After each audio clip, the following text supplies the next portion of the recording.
राति पाहिले आरंभ हेब पवित्र श्रावण मास। देवदेव महादेवंक मस्तकरे पानी ढालिबाकू सजबाज हेलेणी काउड़िया। आसंता काली हेउछि श्रावण मास प्रथम सोमवार। सेथिपाई कटक महानदी कूल गड़गड़िया घाटरे जमिछि काउड़ियांक भिड़। गोटे दिन आगरू राज्यर विभिन्न जिल्लारू काउड़िया भक्त माने आसी गड़गड़िया घाटरू पानी नेई विभिन्न शैवपीठ अभिमुखे बाहरिछंती। प्रथमे पूजा अर्चना करिबा परे कांधरे पानी नेई बाहरिछंती।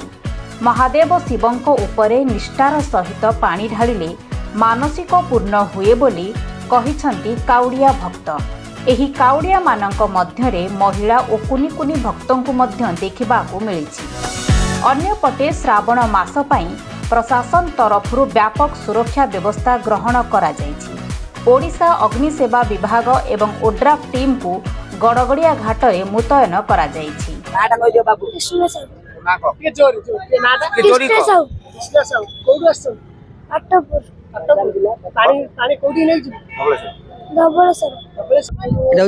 महानदी महानदी एटा हूँ गड़गड़िया घाट।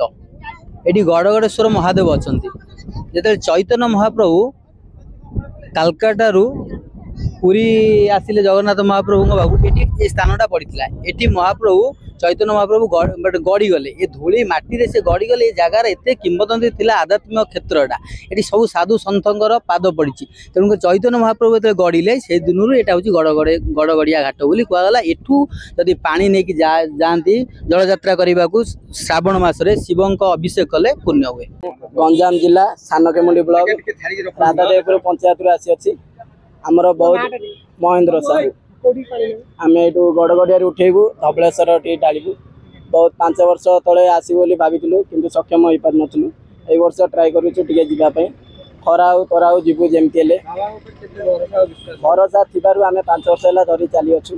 बर्तमान यहाँ मिसिक 6 वर्ष अच्छी भावी मोर जहाँ पूरण अच्छी भगवान पूरण करेंगे से प्रति लगे रही। सुचित्र कुमार रथ सानखेमुंडी पाटपुर ब्लॉक रू आम आज्ञा गड़गड़िया पानी उठे धबलेश्वर महादेव जलाभिषेक आम आज्ञा प्राय 70-80 जन आम बस कर आज्ञा यू प्राय 200 चिल्ला हम सानखेमुंडी आज्ञा गड़गड़िया आमर गोटे माने आम भावी गड़गड़िया घाटू पानी उठे आउ धबलेश्वर पीठ में जलाभिषेक करने से आमर विश्वास अच्छी।